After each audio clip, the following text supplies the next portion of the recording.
Dort, wo Kunst und Kultur gelebt wird, dort passieren Sachen, die wir nicht unbedingt steuern können, Ja. was so richtig ist.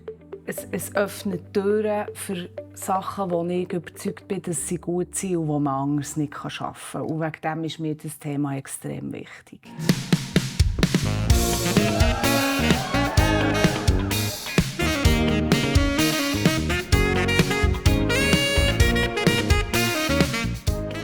Herzlich willkommen beim Videochat von Vineyard Bern. Wir sind immer noch in dieser Serie, wo es darum geht, unser Herz für Bern lernen zu kennen. Und heute haben wir die Ehre, mit dem Team von Säule Kunst und Kreativität herzuhocken, sich ein bisschen lernen zu kennen und einfach mal einen Einblick zu bekommen, was in dieser Säule alles so am Abgehen ist.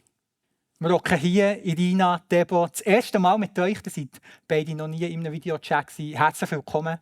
Erste Frage an dich, einfach mal, Irina, wer bist du, für dass wir dich ein bisschen lernen kennen und vielleicht von Anfang an auch, was ist so dein Teil, wo du dich künstlerisch, kreativ betätigst? Also ich bin Irina Pfister, ich bin in Bern aufgewachsen, habe Kunstvermittlung studiert, ein bisschen gewechselt auf mehr Kunst, Malerei und jetzt habe ich neu angefangen mit Kunsttherapie.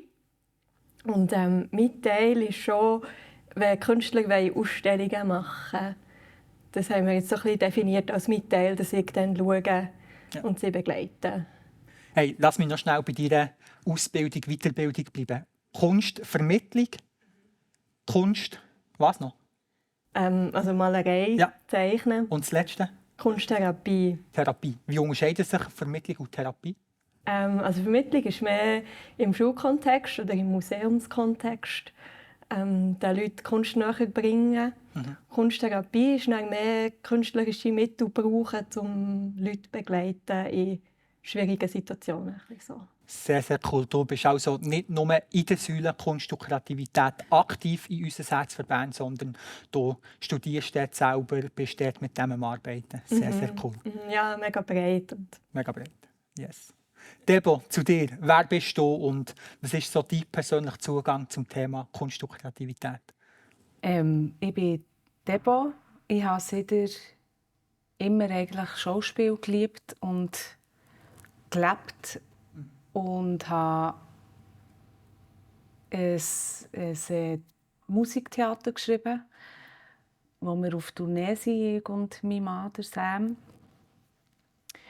Und mir ist der künstlerische Ausdruck eigentlich schon immer sehr wichtig gewesen, einfach weil es für mich ein Instrument oder ein Ventil war für einerseits gegen oben zu hören, also zu hören, was der Herr sagt, was man vielleicht sonst nicht vermittelt bekommt durch Wort, einfach so, oder durch etwas Gelesenes.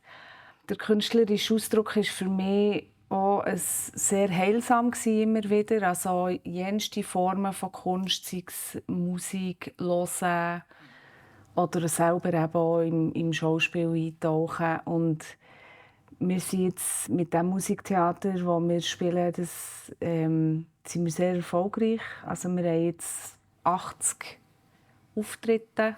Mega viel. Insgesamt. Und planen noch etwas mehr zu machen. Und ich bin in dieser Säule Kunst und Kultur, einfach weil das wirklich ein Ausdruck von meinem Herzen ist, weil ich überzeugt davon bin, dort, wo Kunst und Kultur gelebt wird, dort passieren Sachen, die wir nicht unbedingt steuern können, was so richtig ist. Es öffnet Türen für Sachen, wo ich überzeugt bin, dass sie gut sind und die man anders nicht schaffen kann. Und wegen dem ist mir das Thema extrem wichtig.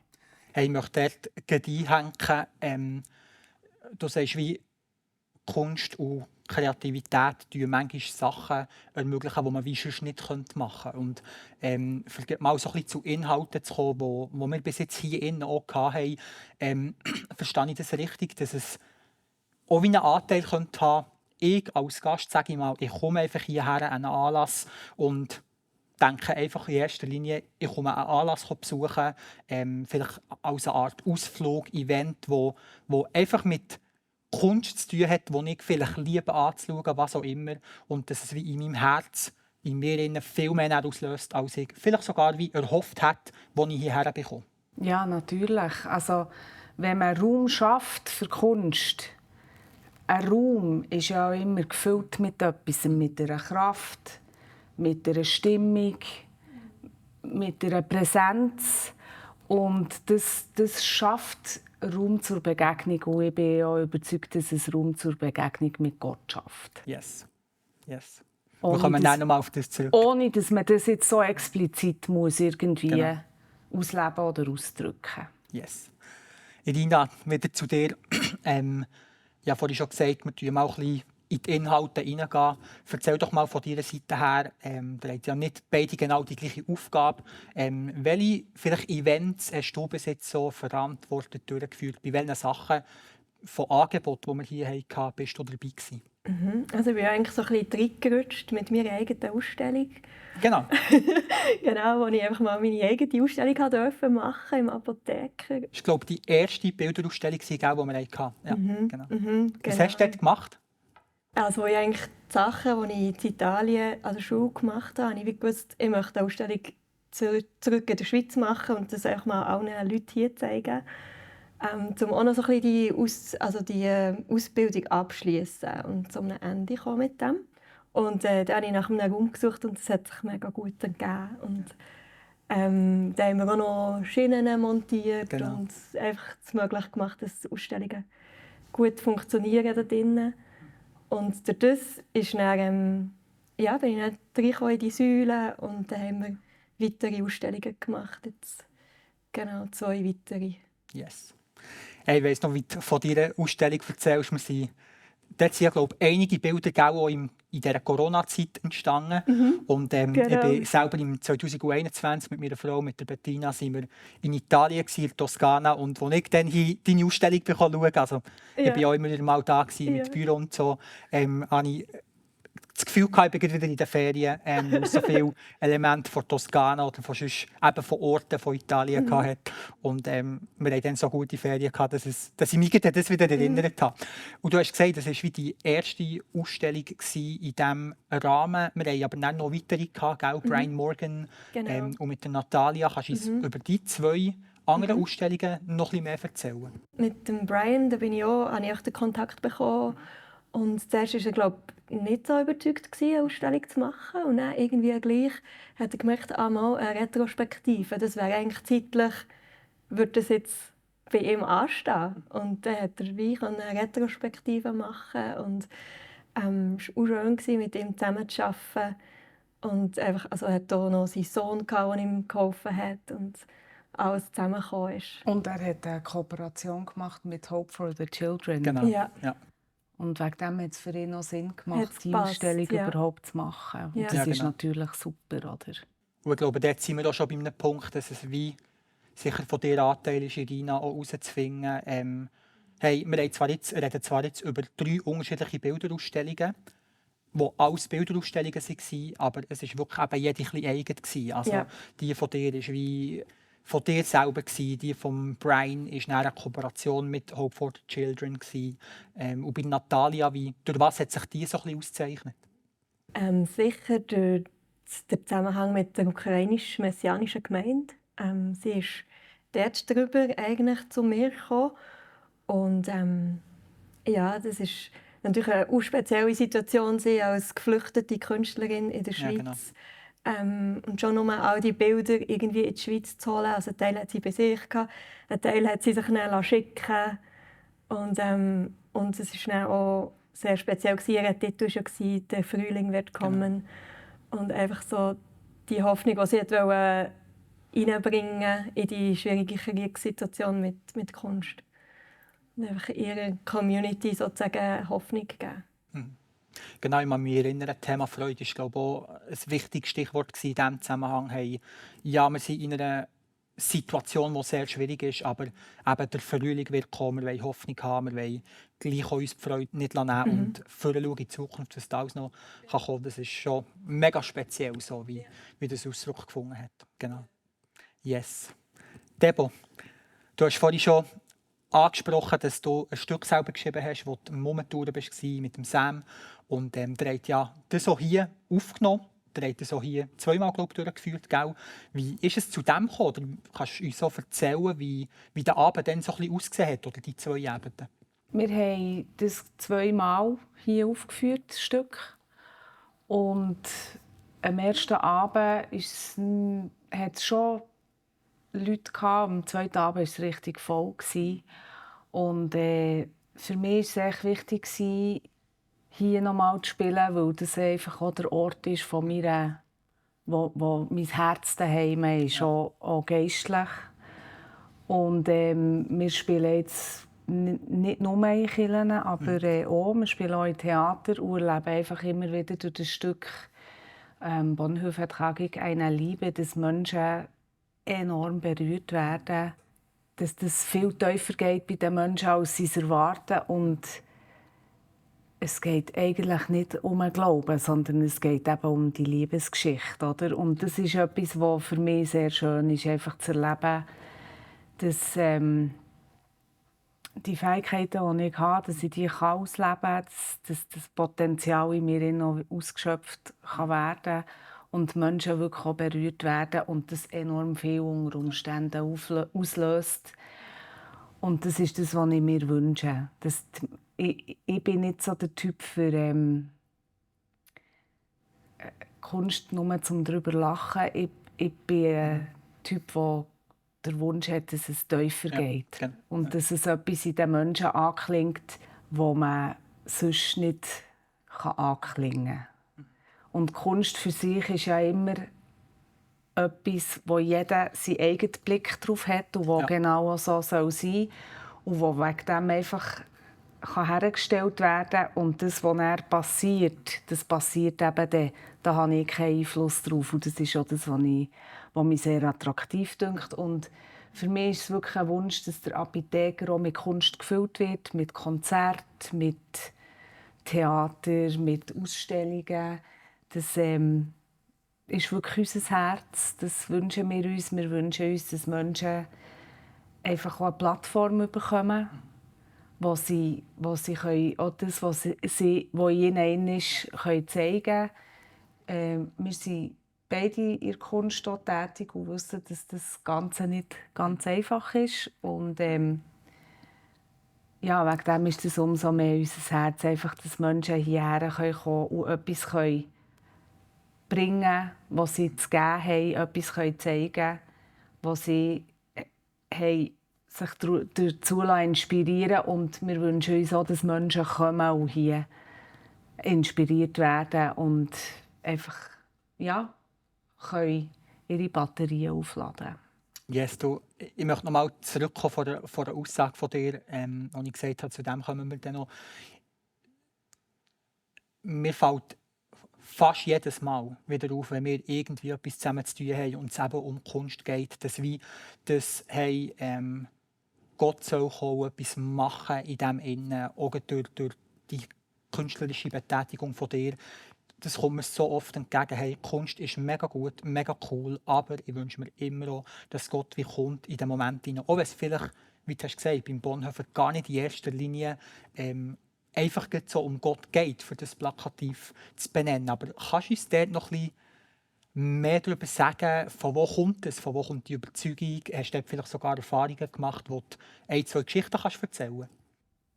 Ich hatte in meinem persönlichen Leben eine sehr schwierige Zeit mit einer Scheidung, die sehr schmerzhaft für mich war, dass die Beziehung nicht gehabt hat. Jedenfalls habe ich in dieser Zeit wirklich mehr an diesem Kreativen mehr ausleben können, auch heil werden. Für dich selber. Ja. Das ist sicher etwas, jetzt vom Bonhoeffer-Stück habe ich auch ein ganz konkretes Beispiel. Da ist nämlich eine Enkelin der Schwester von Dietrich Bonhoeffer. Die ist das Stück schauen, letztes Jahr. Und sie hat uns dann eine Rezension geschrieben.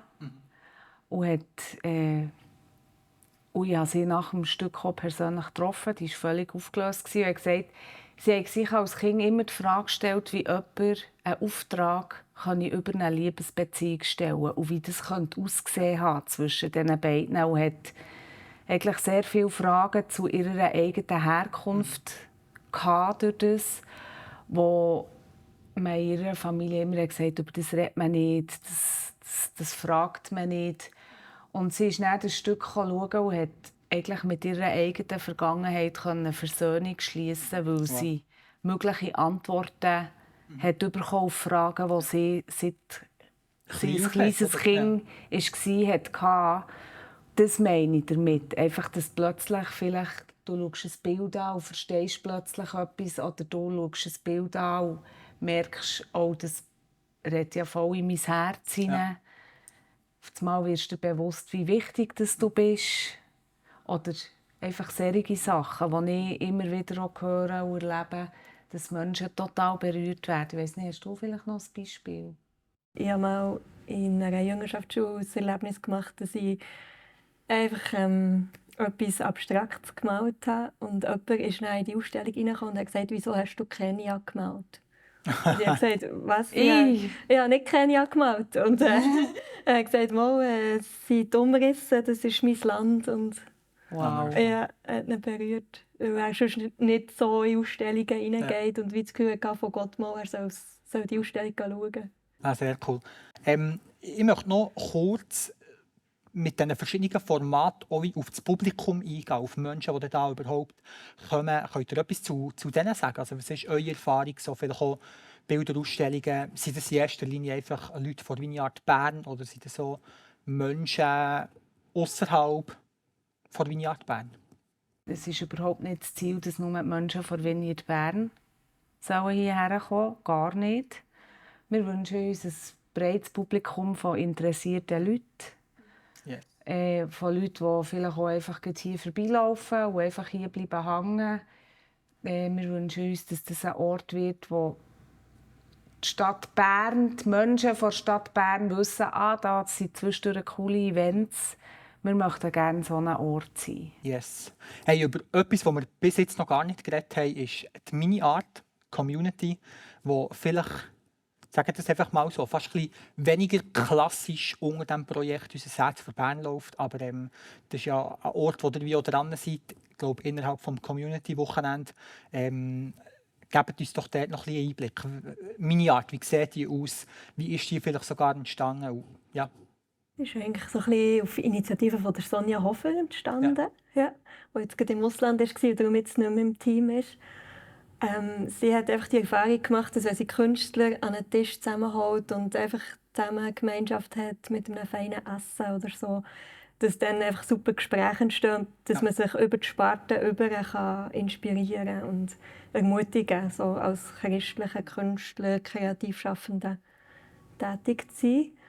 Und wir haben gefunden, ja, das übernehmen wir hier im Apotheker und machen die Mini-Art-Treffen, wo wir einfach Kreative einladen, kulturell Schaffende.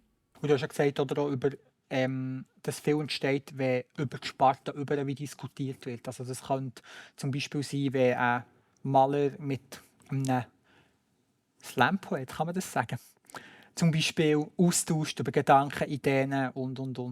Und wir glauben, dass sind wirklich auch verschiedene Spartenbereiche dabei, oder? Das haben wir, glaube ich, auch. Ja, also es ist jetzt auch ein relativ kleines Grüppli, wo wir haben viele, die malen, die schreiben, fotografieren. Und das Ziel ist wirklich, dass wir einander ermutigen, einfach in dieser Kunst drinnen zu wirken. Und wir wollen ja immer wieder eine Plattform bieten, dass Leute ihre Geschichte erzählen, wie sie zu ihrer Kunst kommen. Das ist uns auch sehr wichtig. Und jetzt für die nächsten Community-Wochenenden haben wir auch geplant, dass wir echt zusammen an Events gehen. Einfach weil wir von den Terminen her, also ich bin sehr viel unterwegs und du bist auch nicht gäng da. Also das ist, wenn man dann kreativ arbeitet, ist man halt an den Wochenenden viel ausgebucht, oder? Und ja, dann müssen wir einfach schauen, dass wir dass wir das alles zusammenbringen können. Und jetzt haben wir eben auch die Idee gehabt, wir wollen uns auch von aussen inspirieren, mal in ein Museum gehen. Ja. Oder zusammen an die Worship Night. Einfach, dass wir als Gemeinschaft uns gleich sehen, uns gleich treffen und etwas machen können. Und Zeit zusammen verbringen. Genau.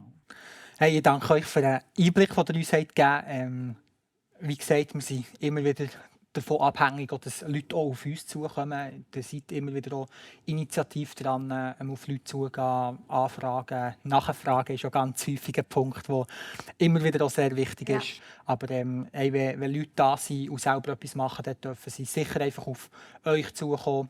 Und wenn vielleicht sogar jemand da ist, der nicht unbedingt ein Konzert oder so möchte geben, sondern einfach gerne noch ein bisschen mehr Einblick haben in die Säule Kunst und Kreativität oder sich selber einbringen wollen mitarbeiten, dann dürfen sich Leute sicher bei euch melden.